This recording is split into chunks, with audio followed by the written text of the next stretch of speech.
Aujourd'hui, je te partage les 15 raisons qui expliquent la prise de poids. Et j'espère qu'au travers de ce déroulé, tu pourras potentiellement peut-être voir là où il y a des boutons qui correspondent à peut-être ta propre situation. Et tu vas voir que je vais pas te partager les raisons que la société, que le monde te partage, soi-disant c'est telle ou telle chose, mais c'est complètement faux, je te le dis d'avance. Tu vas découvrir des éléments où je m'appuie sur la parole de Dieu pour partager vraiment sur ces raisons, sur ces causes qui provoquent le surpoids et la mauvaise santé de manière générale. Donc reste jusqu'à la fin parce que tu vas être étonné de gloire en gloire, comme on dit. En tout cas, c'est parti, let's go. Donc moi, juste avant de commencer, je suis Nathanaël, je suis coach pour chrétiens et avec mon épouse Tirza, on accompagne les chrétiens qui souhaitent perdre du poids, qui souhaitent être en bonne santé selon les principes bibliques et avec Jésus au centre. Nous, on veut du Jésus, Jésus à droite, Jésus à gauche, Jésus devant, derrière, on veut Jésus partout. On aime Jésus, c'est notre Seigneur et notre Sauveur et on a besoin de lui dans chaque domaine de notre vie, y compris dans le fait de prendre soin de son corps, qui est le temple du Saint-Esprit, je le rappelle, et donc de pouvoir perdre du poids, de pouvoir être en bonne santé. Amen. Donc c'est parti, on commence donc dans notre petit déroulé des 15 raisons. Alors petit disclaimer, je ne vais pas pouvoir rentrer en détail dans chacune de ces raisons parce que tu t'en doutes, sinon la vidéo va durer des heures et ça c'est pas possible. Mais je t'encourage à fouiller un petit peu dans la chaîne YouTube parce que j'ai déjà abordé certaines des raisons plus en détail et tu y retrouveras, j'en suis certain, ton compte. Amen. Donc voilà pour ça. Et aussi, dernier petit point, cette liste n'est pas exhaustive. C'est-à-dire qu'il existe sûrement d'autres raisons et c'est pour ça qu'on a besoin, encore une fois, de Dieu. On a besoin d'être dépendant de Dieu, on a besoin de cette intimité avec Jésus parce que lui parle à notre cœur, parce que lui nous révèle les choses qui sont profondément cachées en nous. On a besoin de Dieu. Sans Dieu, on ne peut pas. Donc oui, je te partage ces raisons-là, mais deuxièmement, et vraiment de manière très importante, je t'encourage à sonder et à placer ça devant Dieu pour que lui puisse te parler peut-être par rapport à chacun des points. Amen. Donc c'est parti pour nos 15 points. Donc comme tu le vois, j'ai mon ordinateur ici. Donc si je regarde un petit peu par là, c'est normal. Ok. Donc voyons le premier point qui est nul autre que roulement de tambour, le stress et l'anxiété. Ok, ça c'est vraiment notre premier point. J'ai fait toute une vidéo là-dessus. Je t'encourage à aller la voir. Vraiment, le stress, c'est une pourriture. Ça a un énorme impact d'un point de vue hormonal sur tout notre corps. Ok, et notamment sur l'insuline à cause de la cortisol et l'insuline. Et cette insuline qui nous fait prendre du poids parce qu'elle envoie le sucre au niveau du foie qui transforme ce sucre en graisse. Donc oui, la prise de poids n'est pas calorique, c'est pas parce que tu manges trop que tu prends du poids, c'est parce que, c'est la qualité en fait, la qualité de ton alimentation qui a un impact direct sur tes hormones et qui donc a un impact direct sur ta prise de poids. Donc le stress, l'anxiété, je le rappelle, moi je mets un petit peu tout dans le même panier. Peur, charge mentale, pression, tension, culpabilité, honte, inquiétude, anxiété, bla, toutes ces choses-là ont un impact énorme sur notre cœur et vraiment je t'encourage à aller voir la vidéo parce que j'en parle en détail. OK? Donc voilà pour le premier élément. Le deuxième élément, c'est le manque de repos. Pourquoi le manque de repos? Parce que en fait, pendant notre sommeil, il y a justement toute une régulation hormonale qui se fait, dont une diminution du stress. Donc, si j'ai un mauvais repos, je ne peux pas bénéficier de ce qui se passe durant mon sommeil, notamment la diminution du stress. Donc, en fait, je commence déjà la journée avec un taux de stress, de cortisol élevé dans mon corps, et donc ça a un énorme impact sur ma santé et donc sur ma prise de poids. Ok? Troisième élément, les émotions mal gérées. Tu as vu, j'ai pas dit des mauvaises émotions, mais des émotions qui sont mal gérées. Parce que les émotions ne sont juste qu'un indicateur sur le tableau de bord de notre voiture, de notre corps en fait. Et cet indicateur, c'est suivant ce que j'en fais derrière qui va faire que ça va être plus ou moins bon ou mauvais. Ok. Si sur ma voiture j'ai un indicateur et que je prends le marteau pour taper dessus, bon, j'aurai plus d'indicateur, mais par contre le problème sera toujours là. Au contraire, si sur le tableau de bord je mets un petit morceau de scotch et je continue de rouler, le problème est toujours là. Donc je vais avoir besoin de m'occuper de ça en profondeur, de soulever le capot de la voiture pour aller voir ce qui se passe à l'intérieur. Parce que oui, toutes les choses qui provoquent notre prise de poids sont à 99,9999% liées à notre cœur et pas juste à l'extérieur. Je fais pas assez de sport, je fais pas ci. De toute façon, tu verras, c'est même pas dans les raisons évoquées. Donc les émotions mal gérées, notamment par exemple la tristesse, la solitude, les sentiments de solitude qui peuvent me pousser à aller vers la nourriture, des frustrations quand je suis en colère qui vont du coup m'encourager à aller vers la nourriture, toutes ces choses-là, en fait, qui vont peut-être d'ailleurs ces émotions vont générer du stress et le stress qui génère une prise de poids ou alors ces émotions qui vont souvent me pousser à combler, à manger mes émotions. L'expression parle d'elle-même. Manger mes émotions. Voilà, voilà. Bon, t'as compris? C'est bon, la vidéo est finie. Non, non, je rigole. Les émotions. Vraiment, on mange nos émotions. Moi, le premier, ça m'arrive encore parce que en fait, je ne les gère pas en amont. J'ai besoin d'abord de gérer mes émotions pour éviter d'aller vers la nourriture pour gérer mes émotions. Ok? Donc, on a besoin de Dieu par rapport à ça. Quatrième point, les grignotages. Bon, bah, tout est lié, encore une fois. Mais si je gère mal mes émotions, ça peut me pousser à grignoter. D'ailleurs, sans même avoir des émotions, je peux grignoter au cours de la journée, ce qui peut provoquer, ce qui va provoquer une réponse au niveau de l'hormone de l'insuline de manière bah, de nombreuses fois dans mon corps et dans la journée, puisque si je grignote tout au long de la journée, ben, je vais avoir des réponses au niveau insuline tout au long de la journée, et donc cette insuline qui me fait prendre du poids, parce qu'elle transforme le sucre, encore une fois, en graisse. Donc les grignotages et le stress sont pour moi les deux facteurs majeurs de prise de poids. Ok, il y en a d'autres, c'est pour ça que je te les partage, mais vraiment les grignotages, facteur majeur plus, plus, plus. Ok, donc les grignotages. Le cinquième facteur, ce sont les liens générationnels. Et là, je vais aborder plutôt quelque chose de plus spirituel. Admettons qu'il y a ta tante, ta mère, ta grand-mère, ton arrière-grand-mère qui souffrait de surpoids, il y a peut-être un lien générationnel à l'intérieur. Ça demanderait toute une vidéo pour expliquer ce que sont les liens générationnels ou les liens d'âme. Ce sont des connexions qui se font entre des personnes d'un point de vue émotionnel ou spirituel qui ont un impact. Et tu vois, un pont, bah, il connecte deux parties, une rive droite, rive gauche. Il y a un pont entre les deux qui connecte ces deux rives. Donc ce qui se passe sur la rive droite peut aller sur la rive gauche et inversement. Donc c'est pour ça que s'il y a un lien entre deux cœurs, ben, admettons certaines choses mauvaises dans un cœur peuvent se transférer dans l'autre cœur pour t'imager pardon, un petit peu la chose. Donc oui, les liens générationnels ou les liens d'âme peuvent avoir un énorme impact sur notre prise de poids. Donc là, encore une fois, je te laisse en parler avec Dieu pour voir s'il n'y a pas des choses à ce que tu puisses prendre autorité contre ces choses-là pour les annuler et les briser au nom de Jésus. Amen. Roulement de tambour pour la sixième. Même moi, je me souviens plus ce que j'ai mis en sixième, septième, huitième, quinzième position. Donc tu vois, je suis surpris avec toi. Je me laisse surprendre dans l'action. Ok.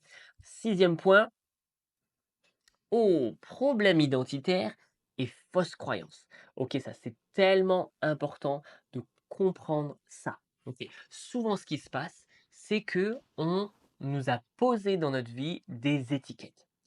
Toi, tu es le gros, la grosse du groupe. Toi, t'as une bonne bouchée, quoi. T'as une bonne baguette, une bonne fourchette. Je sais plus ce que c'est l'expression.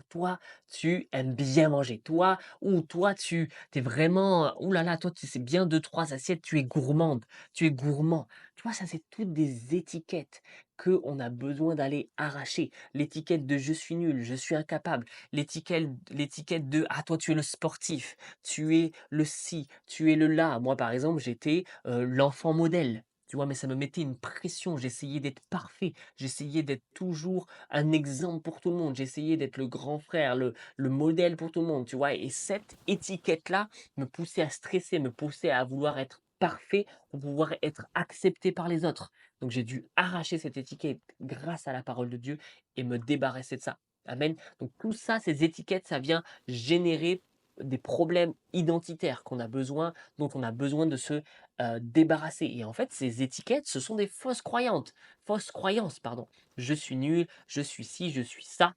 Mais c'est pas ce que dit la parole de Dieu. La parole de Dieu, elle dit que tu puis tout par celui qui te fortifie. La parole de Dieu dit que tu as la pensée de Christ en toi. Elle dit que tu as le Saint-Esprit, esprit de sagesse, de force, de courage, d'amour, de vérité qui habite en toi. Donc oui, tu es sage, tu es fort, tu es courageux en Christ et avec l'aide de Dieu.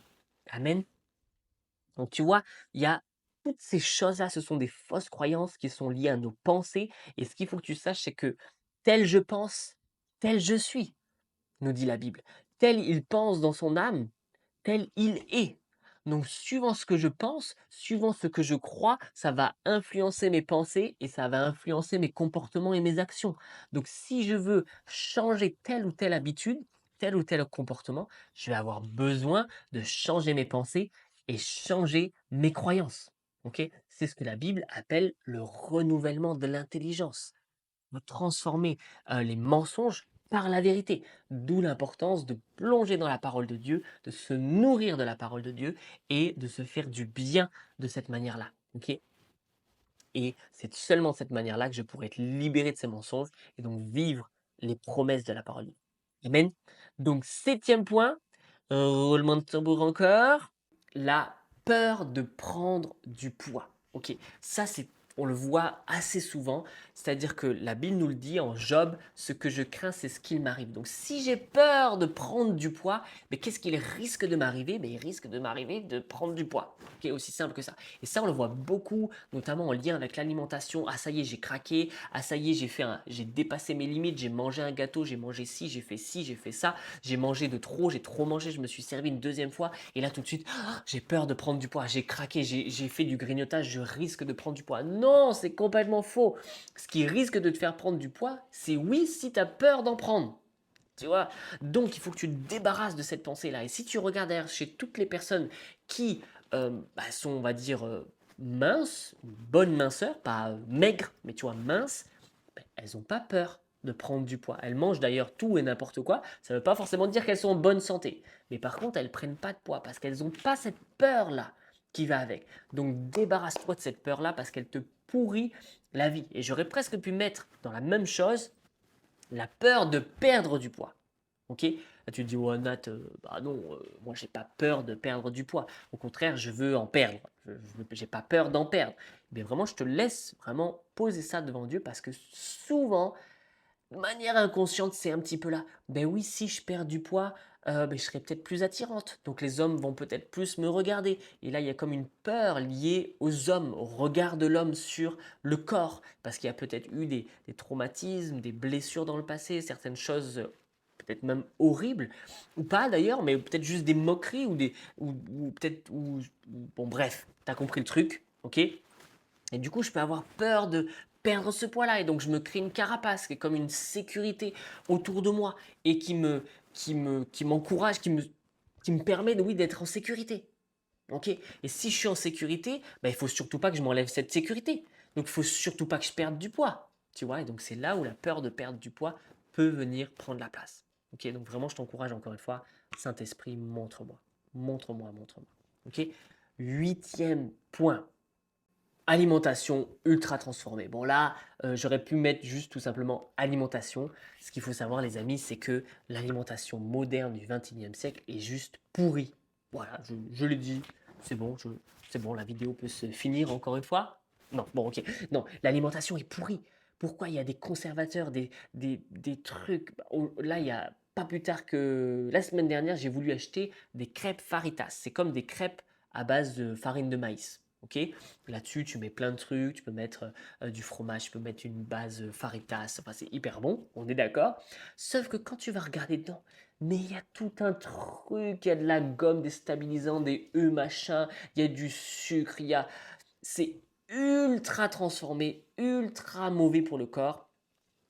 Tous les plats préparés, oublie, il y a plein de mauvaises choses à l'intérieur. Bref, voilà, l'alimentation ultra transformée, ça a un impact direct sur nos hormones, notamment sur l'insuline, qui fait grimper l'insuline, qui du coup provoque un stockage du sucre et qui est transformé en graisse, donc un stockage de graisse, pardon, plutôt.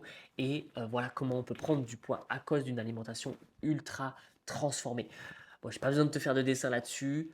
On est d'accord par rapport à ça, mais c'est quand même à prendre en compte. Moi, ce que j'encourage toujours, c'est viser au moins la moitié de légumes dans son assiette. Voilà, simple, basique, et de revenir au plus brut possible, au plus naturel et de ce que Dieu a créé.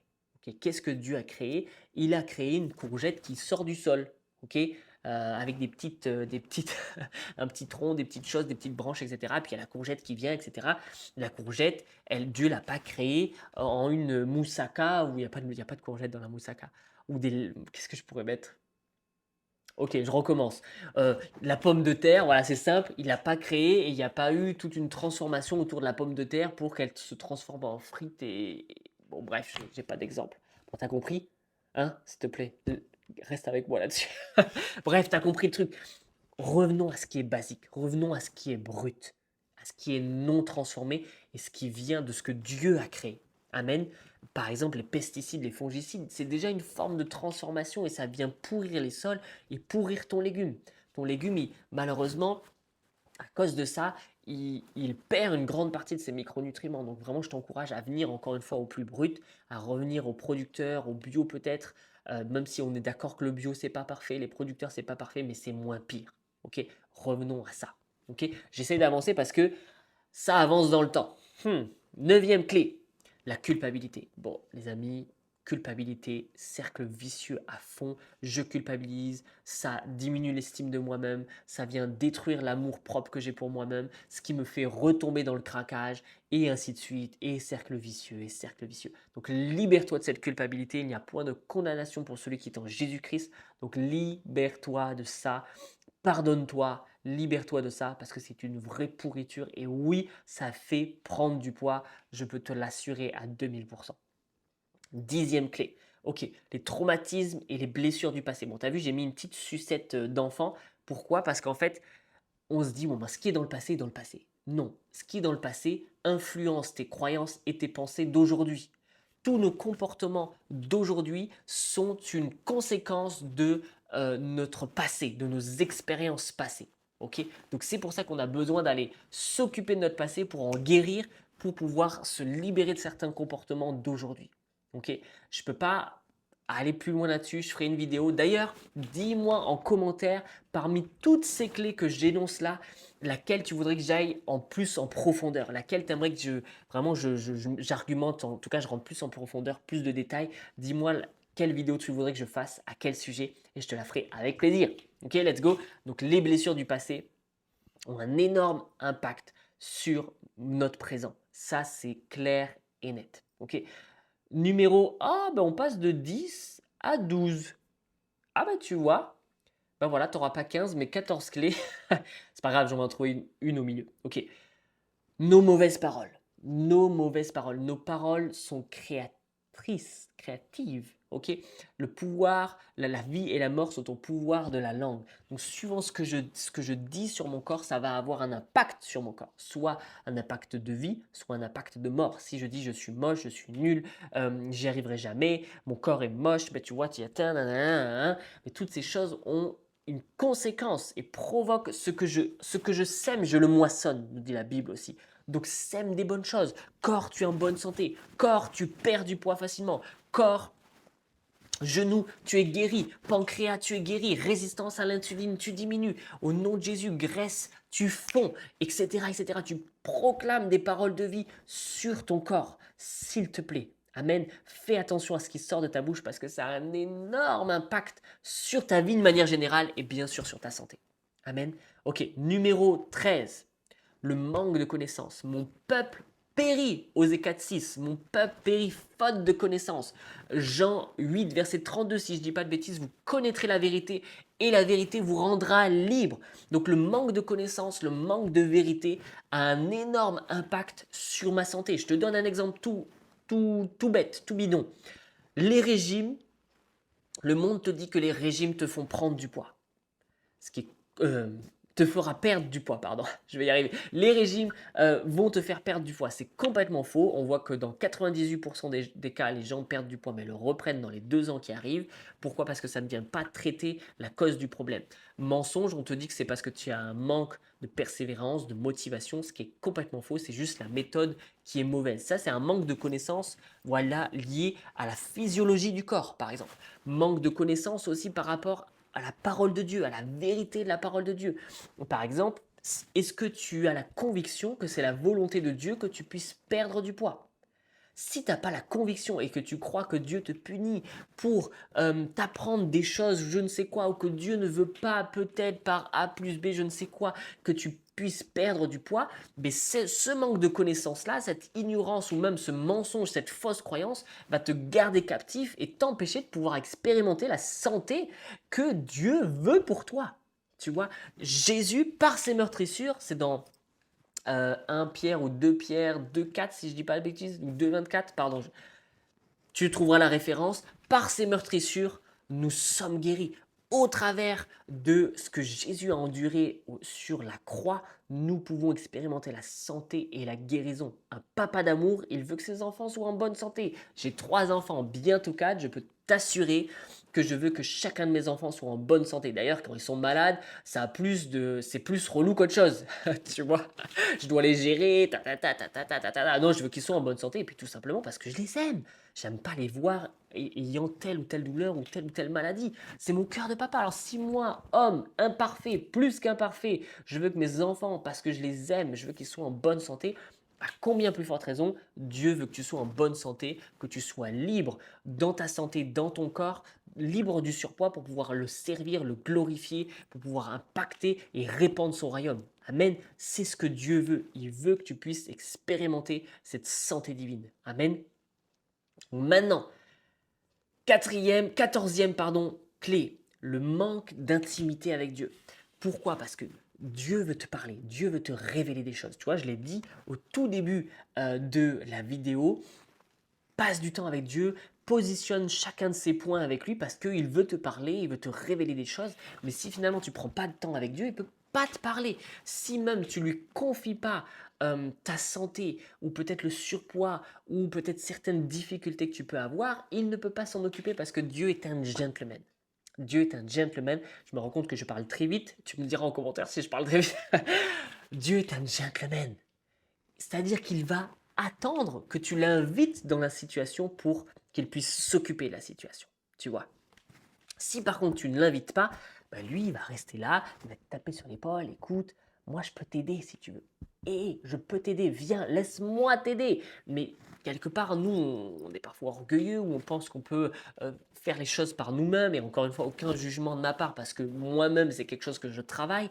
La dépendance à Dieu, je suis pas du tout parfait à ce niveau-là, loin de là. Ok, mais c'est pour ça qu'on a besoin d'intimité, de passer du temps avec Dieu, passer du temps dans sa parole, vraiment dans la Bible, d'aller se nourrir de la vérité sur qui je suis en Christ, sur mon héritage en Christ, sur la puissance que Dieu m'a libérée, sur l'autorité que Dieu m'a donnée. Toutes ces choses-là, je les découvre dans la parole de Dieu. Dieu me les révèle aussi dans mes temps d'intimité, mes temps de prière, lorsque j'écris, lorsque je prends le temps de l'écouter. Toutes ces choses-là, forcément, m'aident à construire, à grandir dans mon intimité avec Dieu, à grandir aussi dans ma santé et pour pouvoir vivre la vie en abondance que Jésus nous a acquérie à la croix. Amen. Je suis venu vous donner la vie et la vie en abondance. C'est ce que Jésus veut pour toi. C'est ce que Jésus veut pour toi. Amen. 15e clé, ton environnement. C'est tellement important. Avec qui tu es entouré? Est-ce que les gens qui sont autour de toi t'encouragent, prient pour toi? Le fait, bien sûr, d'avoir une église locale, d'avoir des gens avec qui tu peux prier, des gens qui vont pas venir te culpabiliser. Ah bah tu vois, c'est encore pour ci, pour ça que tu prends du poids, tu manques de motivation, t'es pas capable de te tenir, t'es pas capable de blablabla, bla bla bla bla. Tu vois, ce genre de choses-là. Avoir un bon environnement autour de nous est juste primordial, indispensable. Il y a une citation qui dit que je suis la moyenne des 5 personnes qui m'entourent. Okay, c'est-à-dire que comme les 5 personnes qui m'entourent vont m'influencer, tôt ou tard, je vais agir suivant un petit peu leur influence. D'où l'importance de bien être entouré. Okay, et c'est là où je vais faire un petit peu ma pub. tu m'en excuseras. Aujourd'hui, on a un programme d'accompagnement où on a plus d'une quarantaine, voire une cinquantaine de femmes qui sont toutes en Christ et qui ont toutes le même objectif, c'est que d'avancer avec Jésus, de perdre du poids, d'être en bonne santé, de se débarrasser de ces choses qui les rendent peut-être esclaves. Et ensemble, on peut avancer, on s'encourage ensemble. On est bien sûr là en tant que coach. Tu as deux, trois coachs qui sont là, voire peut-être même plus par la suite, si Dieu le veut. Mais en tout cas, qui sont là pour t'encourager, te donner des clés. Donc, avoir un bon environnement est juste primordial. Amen, de se faire accompagner, que ce soit par nous, que ce soit par peut-être des thérapeutes, des personnes en relation d'aide, en tout cas des gens qui sont experts dans le domaine, qui vont pouvoir t'aider suivant les différentes clés qu'on a partagées aujourd'hui. Tu vois, aller travailler sur le côté de l'alimentation, oui, c'est une bonne chose, mais ça ne sera pas suffisant. Il va falloir que tu ailles travailler sur ton cœur. Et pour ça, il va falloir aller travailler en profondeur avec Dieu. Amen. Donc, va voir aussi des personnes qui sont compétentes là-dedans. Amen. Donc, d'ailleurs, mis à part tout ça, je t'encourage à aller vraiment t'inscrire à notre masterclass. Tu trouveras le lien juste en dessous. 40-45 minutes de pure valeur. Je ne vais pas par quatre chemins. Je vais vraiment détruire tous les mensonges autour de la prise de poids et de la perte de poids. Je te révèle encore des clés bibliques sur comment perdre du poids avec Jésus au centre. Bien sûr, je te proposerai à la fin, si tu le souhaites, d'aller plus loin, de réserver un appel avec un des membres de l'équipe pour te permettre de voir si potentiellement on peut t'accompagner et t'aider dans ce parcours-là et dans cet objectif-là. Mais il n'y a rien d'obligatoire, surtout, il n'y a que de la valeur. Tu pourras repartir avec un maximum de clés pour pouvoir grandir déjà de cette manière-là. Amen. Parenthèse refermée. Ok. Donc, eh bien, tu auras finalement eu 14 clés. Je suis un peu gêné là sur le coup. Bon, et la peur de prendre du poids, je t'ai dit tout à l'heure qu'il y avait aussi la peur de perdre du poids. Ça fait une petite 15e clé quand même. Hein? Ok. Pourquoi est-ce que j'ai pas parlé, par exemple, de faire de l'activité physique ou, par exemple, même euh, du fait d'être sédentaire? Pourquoi? Parce qu'en fait, ce n'est pas la raison principale de la prise de poids. Oui, ça peut favoriser quelques pourcentages, on va dire 10%, mais la majeure partie du temps, aujourd'hui, je pense qu'on a accompagné plus d'une centaine de personnes. Et dans toutes les personnes qu'on a accompagnées, j'ai eu peut-être plus de 200 ou 300 personnes au téléphone ou des gens que j'ai pu voir avec qui j'ai pu discuter, échanger autour de leurs problématiques. Je n'ai jamais vu une personne qui a pris du poids à cause d'un manque d'activité.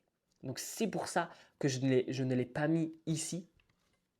Parce que en fait, le manque d'activité, oui, c'est sûr que le fait de faire de l'activité va t'aider à être en meilleure santé, mais c'est pas ça qui va t'aider à perdre du poids et c'est pas ça qui va forcément t'en faire prendre. Ok? Donc vraiment, c'est pour ça que je ne l'ai pas mis dans les raisons de la prise de poids. Donc est-ce que ça compte comme une 15e clé ou pas? S'il te plaît, sois indulgent avec moi. En tout cas, je te bénis et je prie vraiment maintenant pour toi que le Saint-Esprit, que Jésus lui-même puisse te révéler, mettre la lumière sur les raisons qui potentiellement viennent impacter ta santé et ta prise de poids, qu'au nom de Jésus, je prie pour un déblocage qui t'emmène à perdre ce poids de manière définitive. On ne veut pas du demi% de je ne sais quoi, non, on veut du définitif. Et avec la parole de Dieu, avec Jésus au centre, on arrache la racine et c'est définitif par la suite. Amen. Donc prends soin de toi, tu es béni. Je t'encourage vraiment à, encore une fois, nous laisser un petit commentaire si tu as des questions. Je sais que j'ai effleuré les sujets, j'ai pas pu aller en profondeur, mais si tu si as des questions ou autres, n'hésite pas. Amen. Donc prends soin de toi. Je te dis à très vite et je t'encourage à aller voir cette vidéo où je parle justement du stress et peut-être même de cette autre vidéo où je parle du grignotage. Tu trouveras de toute façon les liens en description. Je te dis à très vite. Ciao, ciao.